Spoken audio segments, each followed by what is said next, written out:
Hello everyone, welcome back to my YouTube channel. ഇന്നത്തെ വീഡിയോയിൽ നമ്മൾ പുതിയൊരു ടെൻസ് മനസ്സിലാക്കാൻ പോവാണ്. അതിന്റെ ഒപ്പം തന്നെ നമ്മൾ മലയാളം സെന്റൻസുകൾ ഇംഗ്ലീഷിലേക്ക് വളരെ എളുപ്പത്തിൽ നമ്മുടെ സ്പെഷ്യൽ സ്ട്രക്ചർ അനുസരിച്ച് നമ്മൾ ട്രാൻസ്ലേറ്റ് ചെയ്യാൻ പോവാണ്. അപ്പോൾ വീഡിയോ ആദ്യമായിട്ട് കാണുന്നവർക്ക് വേണ്ടിയിട്ടാണ് പറയുന്നത്. ഇതേ ടോപ്പിക്കിൽ 11 വീഡിയോസ് ഞാൻ മുൻപ് ചെയ്തിട്ടുണ്ട്. അപ്പോൾ അത്യാവശ്യം അറിഞ്ഞിരിക്കേണ്ട കാര്യങ്ങൾ മാത്രമാണ് ഞാനൊരു ദിവസം നിങ്ങളെ പഠിപ്പിക്കുന്നത്. അപ്പം നിങ്ങൾ ഓർഡറിൽ തന്നെ വീഡിയോ കാണാൻ മാക്സിമം ട്രൈ ചെയ്യാം. എന്നാൽ മാത്രമാണ് നമ്മൾ വിചാരിക്കുന്ന ഒരു പ്രോഗ്രസ് നമുക്ക് ലാംഗ്വേജിൽ ഉണ്ടാവുള്ളൂ, ഇംഗ്ലീഷ് ലാംഗ്വേജിൽ. അപ്പം നിങ്ങൾ ഓർഡറിൽ തന്നെ കാണാൻ മാക്സിമം ട്രൈ ചെയ്യാം. അപ്പോൾ ഇന്ന് നമ്മൾ പഠിക്കാൻ പോകുന്നത് ഫ്യൂച്ചർ ടെൻസിൽ വരുന്ന രണ്ടാമത്തെ ടെൻസായ ഫ്യൂച്ചർ കണ്ടിന്യൂസ് ടെൻസ് ആണ്. കഴിഞ്ഞ ദിവസം നമ്മൾ ഏത് ടെൻസാണ് പഠിച്ചത്? അപ്പൊ നിങ്ങൾ എല്ലാവരും ഇപ്പൊ തന്നെ ആൻസർ പറഞ്ഞിട്ടുണ്ടാവും എന്ന് ഞാൻ പ്രതീക്ഷിക്കുന്നു. കഴിഞ്ഞ ദിവസം നമ്മൾ സിമ്പിൾ ഫ്യൂച്ചർ ടെൻസ് ആണ് നോക്കിയത്. ഇന്ന് നമ്മൾ ഫ്യൂച്ചർ കണ്ടിന്യൂസ് ടെൻസ് ആണ് പഠിക്കാൻ പോകുന്നത്. അപ്പോ കണ്ടിന്യൂസ് ടെൻസ് എന്ന് പറയുമ്പോൾ തന്നെ നമ്മൾ എന്താ ഓർക്കേണ്ടത്?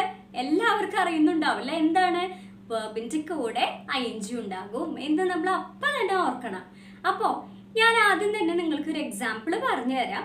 അത് കഴിഞ്ഞ് നമുക്ക് കൂടുതൽ മനസ്സിലാക്കാം. നാളെ വൈകുന്നേരം 4:30 ഞാൻ എൻ്റെ സഹോദരനോടൊപ്പം ഒരു പുതിയ സിനിമ കാണുകയായിരിക്കും. അപ്പൊ ഈ ഒരു ടെൻസ് എന്ന് പറയുന്നത് കാണുകയായിരിക്കും, കളിക്കുകയായിരിക്കും, പഠിക്കുകയായിരിക്കും എന്നൊക്കെ പറയുന്നതാണ് ഈ ഒരു ടെൻസ്. ഇപ്പൊ നമ്മൾ പറയില്ലേ, നാളെ ഈ സമയത്ത് ഞാൻ സ്കൂളിലായിരിക്കും, അങ്ങനെയൊക്കെ നമ്മൾ പറയില്ലേ. അപ്പൊ അങ്ങനെ പറയാൻ വേണ്ടിയിട്ടാണ് നമ്മൾ ഈ ഒരു ടെൻസ് യൂസ് ചെയ്യുന്നത്. അപ്പൊ അതിൽ നിന്ന് എന്താ മനസ്സിലായത്? ഭാവിയിൽ നടക്കാൻ പോകുന്ന ഒരു കാര്യത്തെ സൂചിപ്പിക്കാനാണ് നമ്മൾ ഈ ഒരു ടെൻസ് യൂസ് ചെയ്യാം, അല്ലേ?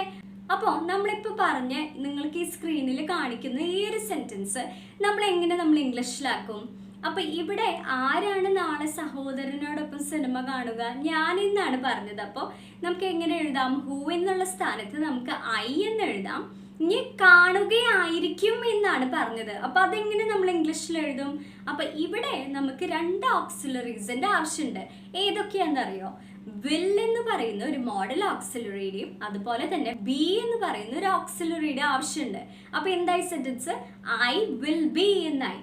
ഇനി കാണുകയായിരിക്കും എന്നാണ് പറഞ്ഞത്. അപ്പൊ നമ്മൾ കാണുക എന്നെങ്ങനെ ഇംഗ്ലീഷിൽ പറയും? വാച്ച് എന്ന് പറയും. ഐ വിൽ ബി വാച്ച് എന്നാണ് നമ്മൾ പറയേണ്ടത്. അല്ല, I will B watching. ing add ചെയ്യണം, കണ്ടിന്യൂസ് ടെൻസ് ആണ് അതുകൊണ്ട്.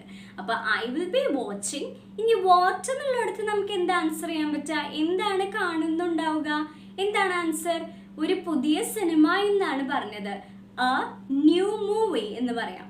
ഇനി നമുക്ക് ഫോർ ഹും, എബൌട്ട് ഹും, ഹൂസിന്റെ പകരം വിത്ത് ഹും എന്ന് ചോദിക്കാം. അതിന്റെ അർത്ഥം എന്താണ്? ആരുടെ കൂടെ എന്ന് നമുക്ക് ചോദിക്കാം. ആരുടെ കൂടെയാണ് cinema കാണുന്നുണ്ടാവുക?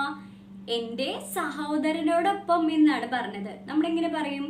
along with my brother എന്ന് പറയും. അപ്പൊ എന്തായി ഇതുവരെയുള്ള സെന്റൻസ്?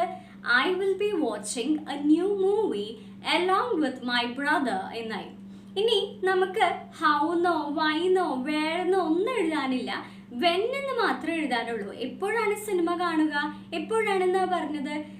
നാളെ വൈകുന്നേരം 4:30 എന്നാണ് പറഞ്ഞത്. അപ്പൊ നമ്മൾ എങ്ങനെ പറയും? at 4:30 PM tomorrow എന്ന് പറയും. അപ്പൊ വൈകുന്നേരം എന്ന് നമ്മൾ സ്പെഷ്യലി മെൻഷൻ ചെയ്യേണ്ട കാര്യമില്ല. കാരണം എന്തുകൊണ്ടാണ്? 4:30 PM എന്ന് പറയുമ്പോൾ തന്നെ അതിൽ അണ്ടർസ്റ്റുഡ് ആണ്, വൈകുന്നേരമാണ് എന്ന് നമുക്ക് അതിൽ നിന്ന് തന്നെ മനസ്സിലാവും. അപ്പൊ എന്തായി നമ്മുടെ sentence? I will be watching a new movie along with my brother at 4:30 PM tomorrow എന്ന് വരും. മനസ്സിലായില്ലേ? അപ്പൊ ഇതിൽ നിന്ന് നമുക്ക് എന്താ മനസ്സിലായത്? ഭാവിയിൽ ഒരു പെർട്ടിക്കുലർ ടൈമിൽ, ഒരു പ്രത്യേകമായുള്ളൊരു സമയത്ത് നടക്കാൻ പോകുന്ന ഒരു പ്രവൃത്തി പറയാൻ വേണ്ടി നമുക്ക് ഈ ഒരു ടെൻസ് ഉപയോഗിക്കാം. ഇനി നമുക്ക് വേറൊരു എക്സാമ്പിൾ നോക്കാം. ഇനി നമുക്ക് പറയണം, മത്സരത്തിലെ വിജയികളെ ചൊവ്വാഴ്ച വൈകിട്ട് 5-ന് വിധികർത്താക്കൾ പ്രഖ്യാപിക്കുന്നതായിരിക്കും. ഇതെങ്ങനെ നമ്മൾ ഇംഗ്ലീഷിൽ പറയും? അപ്പൊ ആരായിരിക്കും പ്രഖ്യാപിക്കുക? നമുക്ക് ഹൂ എന്നുള്ള സ്ഥാനത്ത് എന്ത് എഴുതാം? വിധികർത്താക്കൾ എന്നാണ് പറഞ്ഞത്. അപ്പൊ നമ്മൾ എങ്ങനെ പറയും? ദ ജഡ്ജസ് എന്ന് പറയും. അപ്പൊ ദ ജഡ്ജസ് എന്ത് നമ്മൾ പറഞ്ഞത്? പ്രഖ്യാപിക്കുന്നതായിരിക്കും എന്നാണ് പറഞ്ഞത്. അപ്പൊ എങ്ങനെ നമ്മൾ ഇംഗ്ലീഷിൽ പറയാ? വിൽ ബി, പ്രഖ്യാപിക്കുക എന്ന് പറയാൻ നമ്മൾ എങ്ങനെ ഇംഗ്ലീഷിൽ പറയും? അനൗൺസ് എന്ന് പറയും. അതിനൊപ്പം നമ്മൾ ing ആഡ് ചെയ്യണം. അപ്പൊ the judges will be announcing what എന്നുള്ളടത്ത് നമുക്ക് എന്താ പറയാൻ പറ്റാ? മത്സരത്തിലെ വിജയികളെ എന്നാണ് പറഞ്ഞത്. The winners of the competition എന്ന് പറയും. ഇനി നമുക്ക് എന്താ എഴുതാനുള്ളത്? ഹൗ, വേർ, വൈ ഒന്നും എഴുതാനില്ല. ചൊവ്വാഴ്ച വൈകിട്ട് 5 എന്നാണ് പറഞ്ഞത്. അപ്പൊ നമ്മൾ എങ്ങനെ ഇംഗ്ലീഷിൽ പറയും? At 5 p.m. on Tuesday എന്ന് പറയും. അപ്പൊ എന്തായി നമ്മുടെ sentence? The judges will be announcing the winners of the competition at 5 p.m. on Tuesday എന്ന് വരും. അപ്പോ നമ്മളിപ്പോ ഈ പറഞ്ഞ സെന്റൻസിൽ നിന്ന് നമുക്ക് എന്താ മനസ്സിലായത്? ഇവിടെ പറഞ്ഞത് ജഡ്ജസ് 5 മണിക്ക് റിസൾട്ട്സ് അനൗൺസ് ചെയ്യുമെന്നാണ് പറഞ്ഞത്. അപ്പോൾ ഇവിടെ 5 മണി എന്ന് പറയുന്നത് കറക്റ്റ് 5 മണിക്ക് തന്നെ റിസൾട്ട്സ് അനൗൺസ് ചെയ്തു എന്ന് വരില്ല. കാരണം കുറച്ച് നേരത്തേക്ക്, കുറച്ച് പീരിയഡ് ഓഫ് ടൈം ആണ് ഇവിടെ ഉദ്ദേശിക്കുന്നത്. ആ ഒരു പ്രവൃത്തി കുറച്ച് നേരത്തേക്ക് തുടരുന്ന ഒരു പ്രവൃത്തിയായിരിക്കും. മനസ്സിലായോ? അപ്പൊ ഇവിടെ ഒരു പീരിയഡ് ഓഫ് ടൈമിൽ നമ്മൾ ഭാവിയിൽ, ഫ്യൂച്ചറിൽ നടക്കാൻ പോകുന്ന ഒരു കാര്യമായാലും നമ്മൾ ഈ ഒരു ടെൻസ് ഉപയോഗിക്കും. നേരത്തെ കറക്റ്റ് ആയിട്ട് ഒരു പെർട്ടിക്കുലർ ടൈം ആണ് നമ്മൾ പറഞ്ഞത്. ഇവിടെ 5 മണിക്ക് ജഡ്ജസ് റിസൾട്ട്സ് അനൗൺസ് ചെയ്യുമെന്ന് പറഞ്ഞാലും ആ ഒരു വേർബ് എന്ന് പറയുന്നത്, ആ ഒരു പ്രവൃത്തി കുറച്ച് നേരത്തേക്ക് തുടരുന്ന ഒരു പ്രവൃത്തിയാണ്. ഇനി നമുക്ക് പറയണം, ഞങ്ങൾ ഏകദേശം 11 മണിക്ക് പാർക്കിൽ ഒത്തുകൂടുന്നതായിരിക്കും. ഇതെങ്ങനെ നമ്മൾ ഇംഗ്ലീഷിൽ പറയും? അപ്പൊ ഇവിടെ ആരാണ് പാർക്കിൽ ഒത്തുകൂടാൻ പോകുന്നത്? ഞങ്ങളാണ്. അപ്പൊ നമ്മൾ എങ്ങനെ പറയും? വി എന്ന് പറയും, ഹു എന്നുള്ള സ്ഥാനത്ത്. അപ്പൊ വി.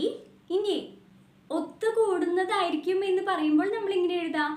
വിൽ ബി മീറ്റിംഗ് എന്ന് എഴുതാം, അല്ലെങ്കിൽ ഗ്യാതറിംഗ് എന്ന് എഴുതാം. അപ്പൊ വി വിൽ ബി മീറ്റിംഗ്. ഇനി നമുക്ക് ആകെ എഴുതാനുള്ളത് എന്താണ്? വാട്ട് എന്ന് എഴുതാനില്ല, ഹു, അബൌട്ട്, ഹും ഒന്നുമില്ല. നമുക്ക് വേറെ എന്ന് മാത്രമേ എഴുതാനുള്ളൂ. എവിടെയാണ്? പാർക്കിൽ എന്നാണ് പറഞ്ഞത്. അപ്പൊ നമ്മൾ എങ്ങനെ പറയും? അറ്റ് ദി പാർക്ക് എന്ന് പറയും. ഇനി വെൻ, എപ്പോഴാണ് അവർ ഒത്തുകൂടാൻ പോകുന്നത്? എന്താ നമ്മൾ ഈ സെന്റൻസിൽ പറഞ്ഞത്? ഏകദേശം 11 മണിക്ക് എന്നാണ് പറഞ്ഞത്. അപ്പൊ നമ്മൾ എങ്ങനെ എഴുതും? Around 11 o'clock. അപ്പൊ എന്തായി നമ്മുടെ sentence? We will B meeting at the park around 11 o'clock എന്ന് വരും. മനസ്സിലായില്ലേ? ഇനി ഈ ഒരു ടെൻസ് നമ്മൾ യൂസ് ചെയ്യാം നമുക്ക് ഇപ്പോഴത്തെ പ്രസന്റും അതുപോലെ തന്നെ ഫ്യൂച്ചറും കമ്പയർ ചെയ്യാൻ വേണ്ടിയിട്ടാണ്. ഒരു എക്സാമ്പിൾ പറയാം. നമ്മൾ പറയില്ലേ, അടുത്ത മാസം ഈ സമയം ഞങ്ങൾ കാനഡയിൽ പോകുകയായിരിക്കും, അങ്ങനെയൊക്കെ നമ്മൾ പറയില്ലേ? അപ്പൊ അങ്ങനെയൊക്കെ പറയാൻ വേണ്ടിയും നമ്മൾ ഈ ഒരു ടെൻസ് യൂസ് ചെയ്യും. അപ്പൊ ഇവിടെ എന്താണ്? അടുത്ത മാസം എന്ന് പറയുന്നത് ഫ്യൂച്ചർ ആണ്, ഈ സമയം എന്ന് പറയുന്നത് പ്രസന്റ് വെച്ച് കമ്പയർ ചെയ്യുന്നതാണ്. അപ്പൊ ഇങ്ങനത്തെ സെന്റൻസുകൾ പറയാനും നമ്മൾ ഈ ഒരു ടെൻസ് യൂസ് ചെയ്യും. നമുക്ക് ഇങ്ങനെ പറയാൻ നോക്കിയാലോ? അപ്പൊ നമ്മൾ സ്ട്രക്ചർ അനുസരിച്ച് എന്ത് എഴുതും? അപ്പൊ ആരെ കുറിച്ചാണ് പറഞ്ഞത്? ഞങ്ങൾ എന്നാണ് പറഞ്ഞത്. അപ്പൊ നമ്മൾ വി എന്ന് എഴുതും. പോകുകയായിരിക്കും എന്നാണ് പറഞ്ഞത്. അപ്പൊ നമ്മൾ എങ്ങനെ പറയും? വി വിൽ ബി ഗോയിങ് എന്ന് പറയും. V will be going. ഇനി നമുക്ക് വാട്ട് എന്നോ ഫോർ, ഹും, എബൌട്ട് ഒന്നും എഴുതാനില്ല, ഹൗ, വൈ ഒന്നും എഴുതാനില്ല. വേറെ എന്ന് മാത്രമാണ് എഴുതാനുള്ളത്. എന്താണ് നമുക്ക് പറയാൻ പറ്റുക? കാനഡയിലേക്ക് എന്നാണ് പറഞ്ഞത്. ടു കാനഡ എന്ന് പറയും. ഇനി നമുക്ക് വെൻ എന്നാണ് എഴുതാനുള്ളത്. എന്താണ് ഈ സെന്റൻസിൽ പറഞ്ഞത്? അടുത്ത മാസം ഈ സമയം എന്നാണ് പറഞ്ഞത്. അപ്പൊ ഇങ്ങനെ നമ്മൾ ഇംഗ്ലീഷിൽ പറയും ദിസ് ടൈം നെക്സ്റ്റ് മന്ത് എന്ന് പറയാം. അപ്പൊ എന്തായി നമ്മുടെ sentence? We will be going to Canada this time next month എന്ന് വരും. ഇനി നമുക്ക് പറയണം, നാളെ രാവിലെ ഞാൻ ചെടികൾക്ക് വെള്ളം ഒഴിക്കുകയായിരിക്കും. ഇതെങ്ങനെ നമ്മൾ ഇംഗ്ലീഷിൽ പറയും? അപ്പൊ ഇവിടെ ആരാണ് വെള്ളം ഒഴിക്കുന്നുണ്ടാവാ? ഞാനാണ് എന്നാണ് പറഞ്ഞത്. ഹു എന്നുള്ള സ്ഥാനത്ത് നമുക്ക് ഐ എന്ന് എഴുതാം. നനയ്ക്കുകയായിരിക്കും എന്നാണ് പറഞ്ഞത്. നനയ്ക്കുകയായിരിക്കും, ഒഴിക്കുകയായിരിക്കും എന്നൊക്കെ നമുക്ക് പറയാം. അപ്പൊ എങ്ങനെ നമ്മൾ ഇംഗ്ലീഷിൽ പറയും? വിൽ ബി വാട്ടറിങ് എന്ന് പറയും. അപ്പോൾ I will be watering. What എന്നുള്ളടത്ത് നമുക്ക് എന്താ പറയാൻ പറ്റുക? ചെടികൾ എന്നാണ് പറഞ്ഞത്. അപ്പോൾ ദ പ്ലാന്റ്സ് എന്ന് പറയാം. ഇനി നമുക്ക് ആകെ പറയാനുള്ളത് എന്താണ്? എപ്പോഴാണ് നനയ്ക്കുന്നുണ്ടാവുക എന്ന് മാത്രമാണ് പറയാനുള്ളത്. അപ്പൊ വെൻ എന്നുള്ളടത്ത് നമുക്ക് എന്താ എഴുതാൻ പറ്റുക? നാളെ രാവിലെ എന്നാണ് പറഞ്ഞത്. അപ്പൊ നമ്മൾ എങ്ങനെ പറയും? ടുമോറോ മോർണിംഗ് എന്ന് പറയും. അപ്പൊ എന്തായി നമ്മുടെ sentence? I will be watering the plants tomorrow morning എന്ന് വരും. മനസ്സിലായില്ലേ? ഇനി നമുക്ക് പറയണം, ശിശുദിനത്തിൽ സീനിയർ വിദ്യാർത്ഥികൾ സംഘടിപ്പിക്കുന്ന പാഠ്യേതര പ്രവർത്തനങ്ങളിൽ വിദ്യാർത്ഥികൾ പങ്കെടുക്കുന്നതായിരിക്കും. ഇതെങ്ങനെ നമ്മൾ ഇംഗ്ലീഷിൽ പറയും? അപ്പൊ ഇവിടെ ആരാണ് പങ്കെടുക്കുക എന്ന് പറഞ്ഞത്? വിദ്യാർത്ഥികളാണ്. അപ്പൊ നമുക്ക് ആദ്യം തന്നെ വിദ്യാർത്ഥികളിൽ നിന്ന് എഴുതാം. അതെങ്ങനെ നമ്മൾ ഇംഗ്ലീഷിൽ എഴുതും? ഹു എന്നുള്ള സ്ഥാനത്ത് നമുക്ക് ദ സ്റ്റുഡൻസ് എന്ന് എഴുതാം. ഇനി പങ്കെടുക്കുന്നതായിരിക്കും എന്ന് പറയുമ്പോൾ നമുക്ക് എങ്ങനെ ഇംഗ്ലീഷിൽ പറയാം? പങ്കെടുക്കുക എന്ന് പറഞ്ഞാൽ നമുക്ക് പാർട്ടിസിപ്പേറ്റ് എന്ന് പറയാം. അപ്പൊ പങ്കെടുക്കുകയായിരിക്കും എന്ന് പറയാൻ പങ്കെടുക്കുകയായിരിക്കും, പങ്കെടുക്കുന്നതായിരിക്കും എന്നൊക്കെ നമുക്ക് പറയാം. നമ്മൾ എങ്ങനെ പറയും? will be participating എന്ന് പറയും. അപ്പോൾ the students will be participating in what എന്നുള്ളിടത്ത് നമുക്ക് എന്ത് ആൻസർ ചെയ്യാൻ പറ്റുക? പാഠ്യേതര പ്രവർത്തനങ്ങളിൽ എന്നാണ് പറഞ്ഞത്. അപ്പൊ നമുക്ക് എങ്ങനെ ഇംഗ്ലീഷിൽ പറയും? In the extra curricular activities എന്ന് നമുക്ക് പറയാം. ഇനി നമുക്ക് ഫോർ ഹൂം, എബൌട്ട് ഹൂം, ഹൂസ് എന്നൊക്കെ പറയണതിന്റെ പകരം ബൈ ഹൂം എന്ന് ചോദിക്കാം. ആ ഒരു പ്രോഗ്രാം ആരാണ് സംഘടിപ്പിച്ചത് എന്ന് നമുക്ക് പറയാം. അപ്പൊ നമുക്ക് എങ്ങനെ പറയാം? സീനിയർ വിദ്യാർത്ഥികൾ സംഘടിപ്പിക്കുന്ന എന്നാണ് പറഞ്ഞത്. അപ്പൊ നമുക്ക് എങ്ങനെ പറയാം? Organised by the senior students എന്ന് പറയാം. ഇനി നമുക്ക് ഇനി ആകെ എഴുതാനുള്ളത് എന്താണ്? വെൻ എന്ന് മാത്രമേ എഴുതാനുള്ളൂ. അപ്പോൾ നമുക്ക് എന്ത് എഴുതാൻ പറ്റുക? ശിശുദിനത്തിൽ എന്നാണ് പറഞ്ഞത്. ഓൺ ചിൽഡ്രൻസ് ഡേ എന്ന് വരും. അപ്പൊ എന്തായി നമ്മുടെ sentence? The students will be participating in the extra curricular activities organised by the senior students on children's day എന്ന് വരും. മനസ്സിലായില്ലേ? നമുക്ക് ആലോചിച്ച് വെക്കാൻ ഒരു കാര്യമുള്ളൂ. ഭാവിയിൽ, അതായത് ഫ്യൂച്ചറിൽ കുറച്ച് നേരം തുടർച്ചയായി നടക്കുന്ന ഒരു പ്രവൃത്തിനെ സൂചിപ്പിക്കാനാണ് നമ്മൾ ഈ ഒരു ടെൻസ് യൂസ് ചെയ്യുക. ഒന്നില്ലെങ്കിൽ ഒരു പെർട്ടിക്കുലർ ടൈം ആവാം, ഒരു പ്രത്യേകമായിട്ടുള്ള ഒരു സമയമാവാം, അല്ലെങ്കിൽ ഒരു പീരിയഡ് ഓഫ് ടൈം ആവാം, കുറച്ച് നേരത്തേക്ക് തുടരുന്ന ഒരു പ്രവൃത്തിയാവാം, അങ്ങനെയാവാം. അതുപോലെ തന്നെ നമുക്ക് ഫ്യൂച്ചറിനെയും അതുപോലെ തന്നെ പ്രസന്റിനെയും കമ്പയർ ചെയ്യുന്ന പോലത്തെ സെന്റൻസുകളും ആവാം. അപ്പൊ ഇന്നത്തെ ക്ലാസ് നിങ്ങൾക്ക് മനസ്സിലായോ എന്ന് അറിയാൻ വേണ്ടി ഞാനൊരു ചോദ്യം ചോദിക്കുന്നുണ്ട്. ഈസി ക്വസ്റ്റ്യൻ ആണ്. നമ്മൾ പഠിച്ച പാറ്റേണിലുള്ള സെന്റൻസ് തന്നെയാണ്. നമ്മൾ എങ്ങനെ പറയും? അടുത്ത ആഴ്ച ഞാൻ എൻ്റെ സുഹൃത്തുക്കളോടൊപ്പം ഗോവയിൽ പോവുകയായിരിക്കും. എങ്ങനെ നമ്മൾ ഇംഗ്ലീഷിൽ പറയും? കോമന്റ് ബോക്സിൽ മെൻഷൻ ചെയ്യൂ കേട്ടോ. അപ്പൊ ഇന്നത്തെ വീഡിയോ നിങ്ങൾക്ക് ഇഷ്ടമാവാന്ന് വെച്ച് കഴിഞ്ഞാൽ ലൈക്ക് ചെയ്യാനും അതുപോലെ തന്നെ എൻ്റെ വീഡിയോ ആരെങ്കിലും സബ്സ്ക്രൈബ് ചെയ്യാതെ കാണുന്നുണ്ടെങ്കിൽ സബ്സ്ക്രൈബ് ചെയ്ത് എന്നെ ഒന്ന് സപ്പോർട്ട് ചെയ്യാൻ മറക്കരുത്. അപ്പൊ അടുത്തൊരു വീഡിയോ ആയിട്ട് മറ്റൊരു ദിവസം കാണാം. Thank you for watching.